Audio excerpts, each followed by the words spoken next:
All right. Excellent THX, Garth. Good work, my friend. Hey, you know where this advanced sound technology would really work great? Gee, I wonder where, Wayne. Why, in a sequel.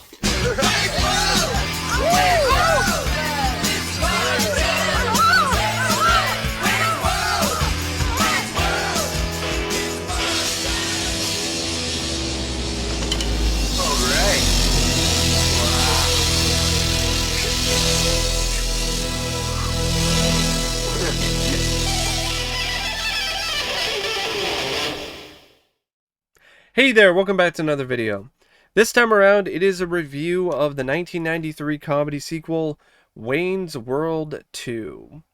Now, before I get into sharing my thoughts on this film, I want to give a shout out to Brian for requesting this review. If there's a film you'd like to see me review, or a topic you'd like to hear me discuss, feel free to donate to my PayPal. The link will be in the video description down below. Now, Wayne's World 2 is one of those sequels that I've always had a soft spot for.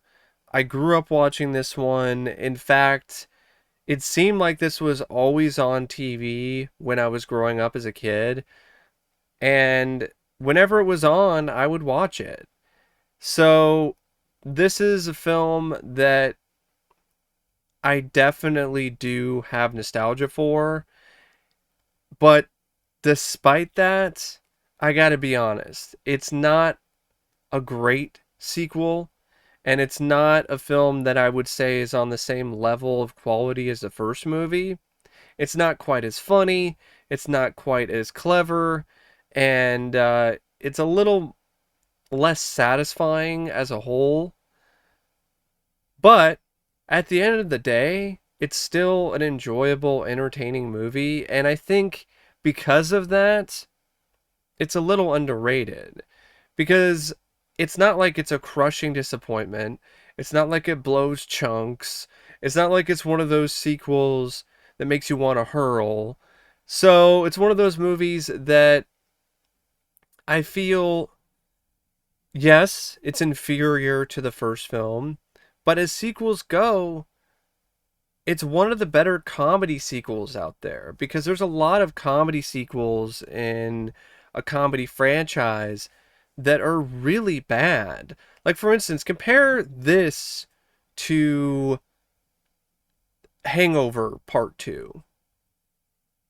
This is a much better movie in comparison. And yes, there are other sequels to comedy franchises that are more satisfying and are a little bit better than Wayne's World 2. But Wayne's World 2 still has a good number of laughs, and it's impossible to hate Wayne and Garth. And yeah, it's not as excellent as the first. It's not as enjoyable or as fun of a party as the first film is, but it's still very much worth your time, and it's a worthwhile film. It's directed by Steven Surjik, who came in and replaced. Actually, it's I don't know if I said his name correctly, but this is a guy who directed a lot of episodes of Kids in the Hall, and that's a really funny show. And it's very zany and off-kilter and strange and surreal. And I feel his talents that he put on display in Kids in the Hall really came into play with this particular film and his direction. It really is something that enabled him to come in and direct Wayne's World 2 and still maintain the same kind of energy, the comedic energy from the first movie, and keep that train rolling. And I think Steven Surjik's direction, I don't think it's really that bad. I think he did a good job. He did a solid job. And I definitely don't feel he did a bad enough job to never get another opportunity to direct a film ever again. After this, he just did TV shows and TV movies again. He never directed another feature film that was released in theaters. And I don't think he's that bad of a director, and he didn't do that bad of a job with this film, so That's really too bad. I kind of feel for him. But then again, it might have been his decision. Maybe he didn't really like the Hollywood directing gig, and he wasn't very comfortable with it. That being said, he worked well with his cast. He built a good rapport with Dana and Mike, and by all accounts, it seems like he was willing to think on his feet. He was willing to let the two leads play in the sandbox, so to speak. And it's one of those films that, yeah, the direction is not gonna make your jaw drop, but the first film wasn't like that either. But it doesn't feel like it's a TV movie. It doesn't feel like it's stuck in a made for cable box. So, yeah, I think Surjik, he did a solid job with the direction. Now, the Turners, they returned to work on the screenplay, Bonnie and Terry Turner, as well as Mike Myers.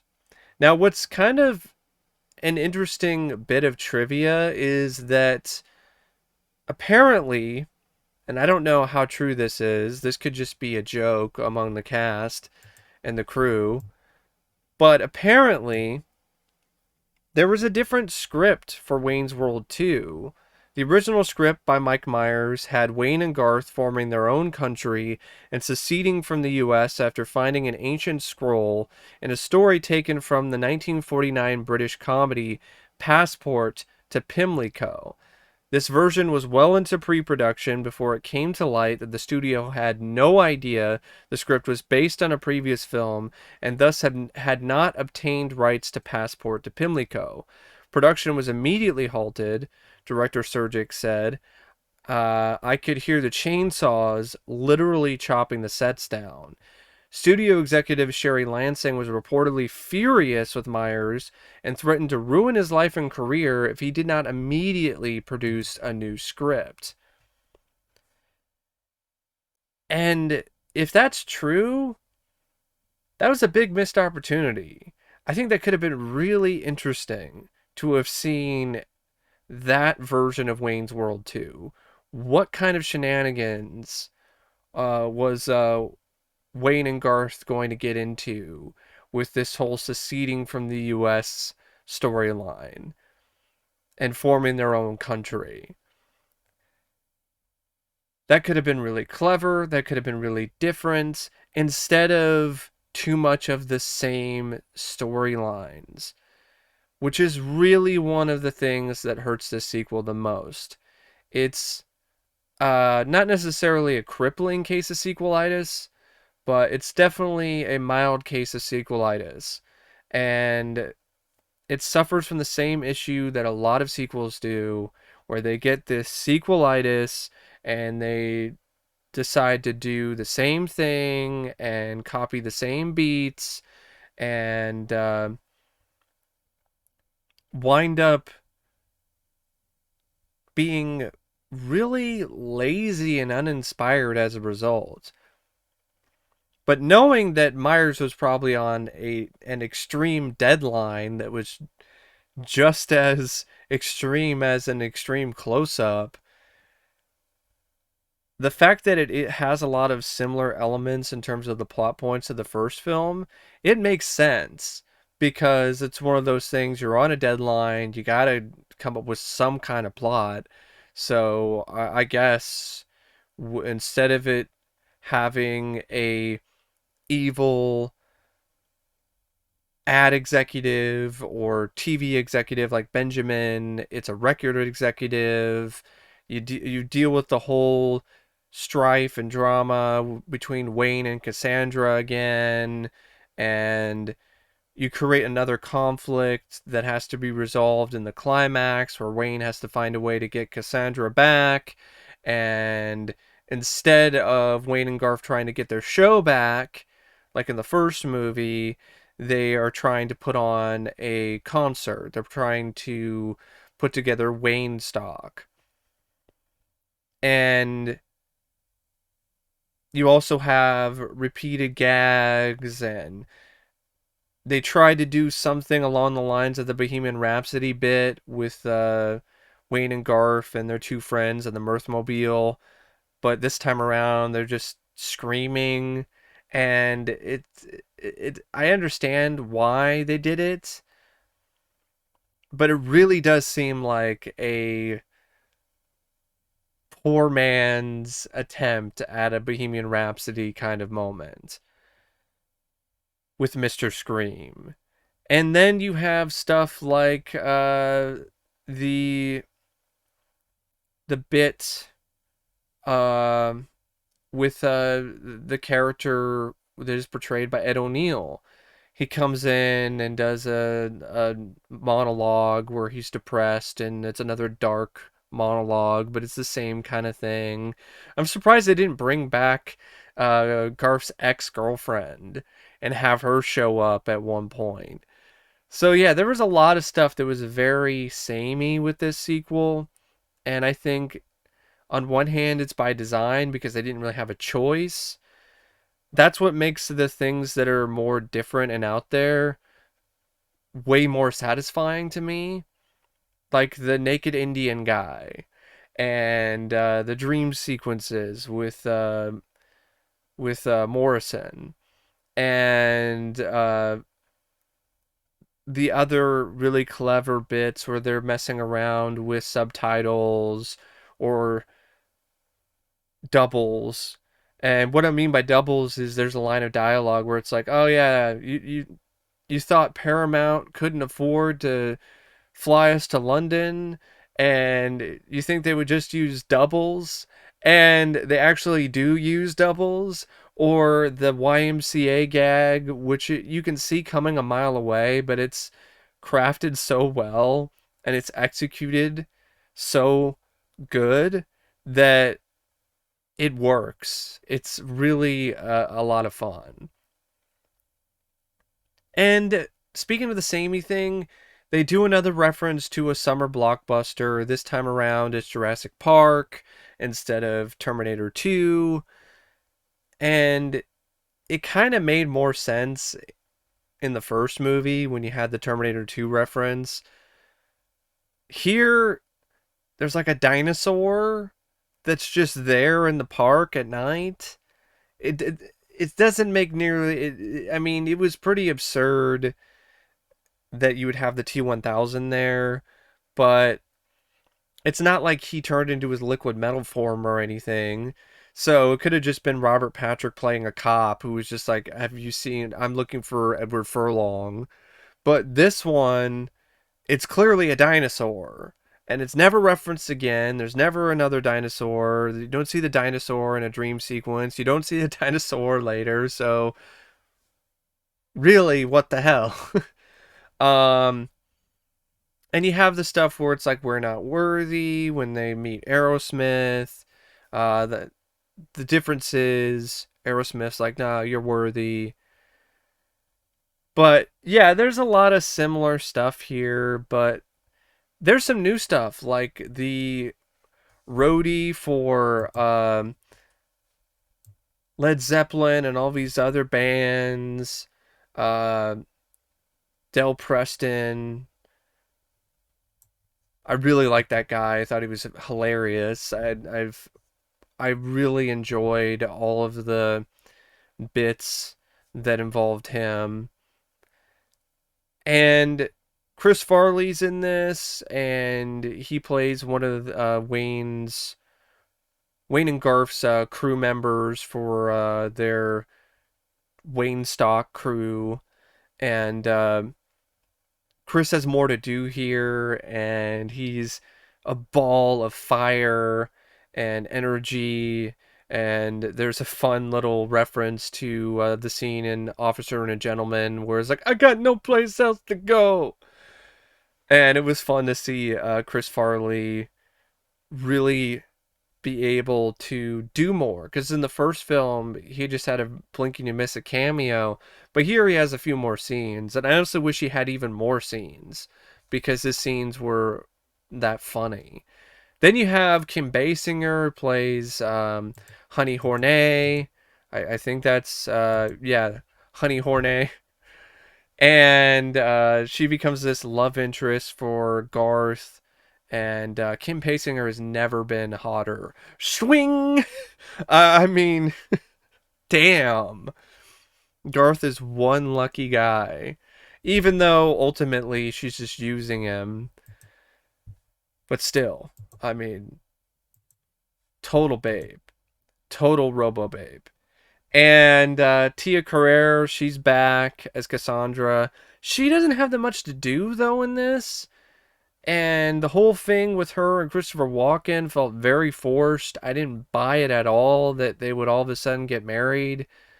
Even for a comedy, and a silly comedy at that, that was too much of a stretch for me.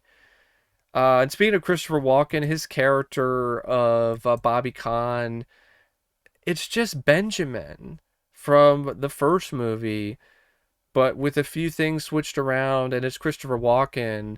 And it doesn't even really get the most out of Walken.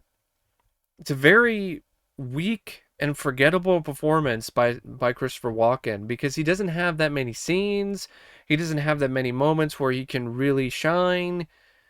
There's some sequences that are still great because he gives his all with what little he has. Like the whole moment when Wayne and Garth try to mess with him and do the whole sphincter says what, and then he's like, "Oh, you want me to say what? Like I don't get it." You know? And that was funny. And the bit where he's dancing with Cassandra in the club, but it seemed like such a waste of Walken because there's large chunks of the film where he's not even in the movie. Rob Lowe felt like a more consistent presence in the first film. But you also have some really great stuff. I mean, the sequence with James Hong, it's so over the top, it's so goofy, but it's hilarious. I've always enjoyed that scene with James Hong and Mike Myers, and Wayne is trying to impress Cassandra's father, played by James Hong, and they get in a fight, and they're dubbed like it's an old martial arts movie, and there's a bunch of wire foo and sound effects, and it's just really quite the spectacle. And there's some other really funny bits and gags, like the whole scene with Kevin Pollak, who plays this guy who works at the like office for the local government, where you have to like fill out forms in order to be able to put on a show. And he's got one of his eyes is a different color than the other. And there's this running gag about uh uh you certainly have an eye for detail. uh are you sure you want to run a show? Are you sure you want to put on a concert? I'd give my left eye or my right eye. That kind of stuff, which really is a precursor to what Mike Myers would do with Austin Powers. A lot of that observational humor, specifically that scene in Goldmember where he's making fun of the mole on Fred Savage's face. But yeah, it's not quite as irreverent. It's not quite as funny as the first film in terms of the screenplay and the story. But it still works. I gotta be honest, the Wayne stock, after all the build up to Wayne stock, it was honestly pretty disappointing. It was just Aerosmith. Cassandra and her band didn't even show up, and there was this whole drama about whether or not she was going to show, and then she comes and she's there, but you never see her sing, you never see her perform live. And Aerosmith is a good get, and Aerosmith is awesome, but there's no one else. You couldn't get Alice Cooper to come back. You couldn't have any other band get some recognition. I mean, you have this whole bit where this gag where Wayne is thinking on the fly and he's like, Pearl Jam will be there and Aerosmith and Van Halen. It would have been really funny if all of them actually did show up, but that's not the case. Maybe they tried to get him to show up, but they declined. I heard something that they tried to get Nirvana to be in the movie, but they declined, which I find kind of funny because Kurt Cobain was a fan of Wayne's World, so I'm wondering why he didn't do it. But I guess they took a look at the script and they decided not to do it based on that, and I don't blame them. It's a pretty lazy and tired script when you get down to the nitty-gritty, so to speak. But yeah, I always felt even as a kid that Wayne Stock was disappointing. It was like after all that build up, it's supposed to be this epic festival, and I understand the whole thing where you got to put on the show just because, throw caution to the wind. If nobody shows up, at least you did it. At least you went for it. And it's like, okay, all right, but it's just I don't know. And then you have the whole stuff with the wedding. Like I said, it seems incredibly forced, but it's a good setup for one of the film's best gags with the guy at the gas station that Wayne is asking for directions, and the director comes in and replaces the guy with a better actor, and it's Charlton Heston. That was really funny.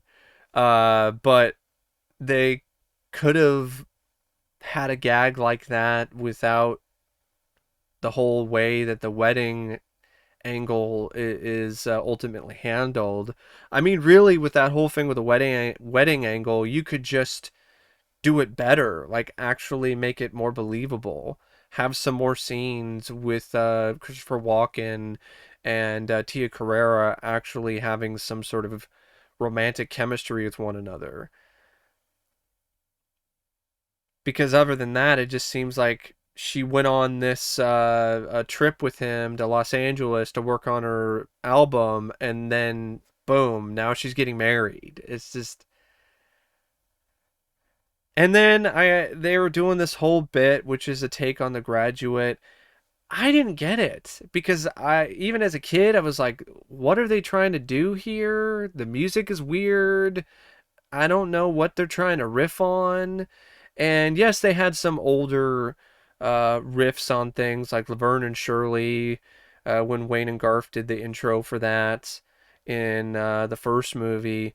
But I still was able to get that. But the Graduate parody, I didn't get it at all. And I'm probably not the only one. I think there was a lot of audiences, young audiences, when they saw this, were probably scratching their heads like, what are they trying to parody here? Um, so yeah, there are some dated parodies in this one, but the best moments of this film are when they really go out there and go far into the realm of absurd. Like when Garth first meets Honey Hornet, and he's got a pair of underwear that is like multiple sizes too small. It's like it got hit by Selinsky's shrink ray from Honey I Shrunk the Kids. And just the whole bits where Garth is playing a guy who is a little more confident and the opposite of his character from the first film and all the other SNL sketches. And speaking of SNL sketches, one of the funniest bits in the movie is just a repeated gag from one of the SNL skits, the leprechaun uh, gag. But I just love it. It's hilarious. It's because Dana Carvey's reactions to Mike Myers acting like he's the leprechaun is just it's just comedy gold.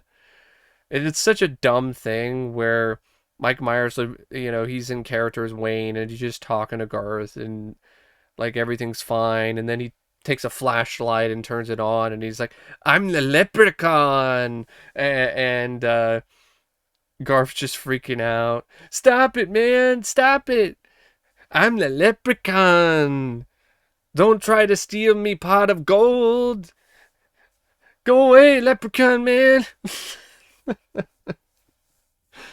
Um, to be honest, that whole gag perfectly encapsulates what all of the leprechaun movies are like. They're just Mike Myers playing the fool with the flashlight, trying to be scary and just being like, "I'm the leprechaun." And that's really what those leprechaun movies are. And if you ask me, that whole gag is better than all of the leprechaun movies combined. But yeah, the film, it's got its moments, it's got its hits, but it's also got its misses. Uh, and it has more of them than the first movie. The score is by Carter Burwell, who did Fargo and a bunch of other Coen Brothers movies, and I don't remember a single note of his score. So it's easily one of the most forgettable scores that he's done.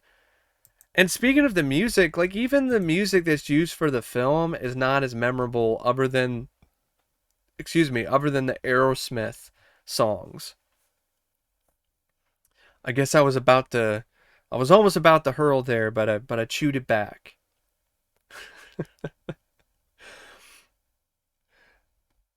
But yeah, the other songs, I mean, they're not as contemporary. They're not even really rock songs. They're not even metal songs. So, other than the Aerosmith stuff, you have a lot of stuff in terms of the songs on the soundtrack that don't really fit the tone or the overall vibe of Wayne's World and the franchise, which I definitely feel is something that the core audience probably noticed when they saw this film. You also have guys like Rip Taylor, like Rip Taylor. Why is he here? But you have Heather Locklear who plays herself, and you have this whole thing with a female Garth played by Olivia Diabo, who was in she had a bit role in Clean Slate, which also starred Dana Carvey, and it seems like they're gonna do more with this, and they don't do that much with it. It really does seem like it's something that had scenes that were deleted because she works at the office, and Garth eventually gets along. I'm trying to think of exactly what happens. Yeah, by the end of the movie, they eventually become an item, but it's so forced and it doesn't feel like it's genuine, and it seemed like they just threw that in there because, hey, Garth needs love too, and love that's genuine and not fake. It's just like, you know? So yeah, there's a lot of stuff like that. I mean, there's this whole thing with Drew Barrymore, who plays a Swedish girl, who talks about how much she wants to bang Wayne, and that's all it is. That's all the scene is worth, and never referenced again. But when it comes to the other technical aspects of the film, it's effective enough in terms of the editing by Malcolm Campbell and the cinematography by Francis Kenny. I find it hard to believe that this cost 40 million though. The first film didn't cost that much, and this cost 40 million dollars. Where is it? Did they have to pay half of that to Aerosmith to be in the movie?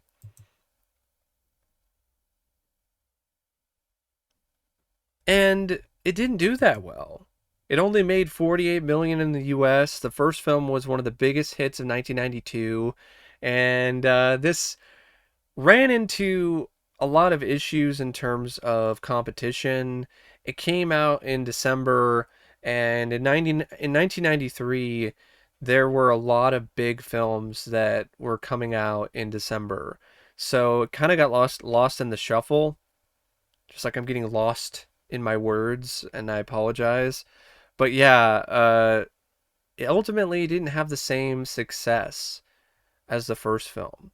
And I don't think it's as successful as the first movie anyway.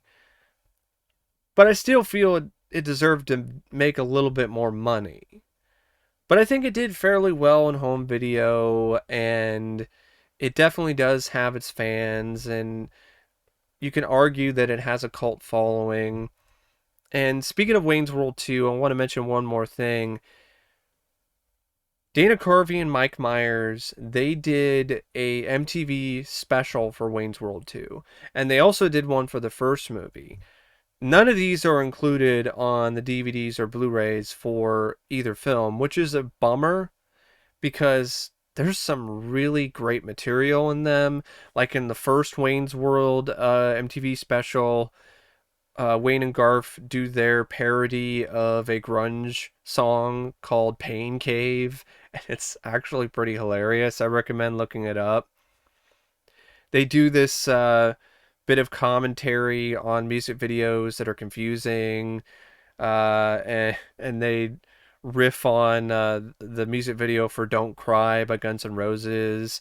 They also do a riff and a parody of the music video for Metallica's The Unforgiven, and Wayne and Garth are like messing around as if they're like in the same place as that old man in the music video. And in the Wayne's World 2 MTV music special, they do more of the same kind of parodies.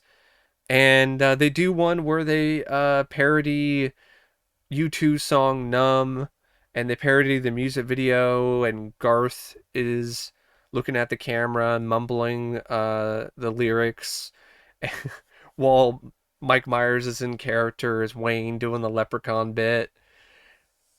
And they also did one on Everybody Hurts by REM, which is really funny, where they poked fun at the subtitles that were on the bottom of the music video. And so you'd have like Wayne and Garth sitting in the car, and you'd have subtitles that'll say things like, I feel like I'm going to hurl, or my crotch is boiling. It's just, it's really funny. And I wish more of those kind of breaking the fourth wall gags were in Wayne's World 2. But despite what this film lacks, it doesn't lack entertainment value. It still goes by at a good pace. It's essentially the same running time as the first movie. It's 94 or 95 minutes long. And it's just one of those movies that definitely does make you smile, put you in a good mood. And even though it's not on the same level of cinematic excellence as the first film is, it still is one of those sequels that is satisfying enough. Anyway, thank you for watching my review of Wayne's World 2, and as always, I'll see you later. See ya.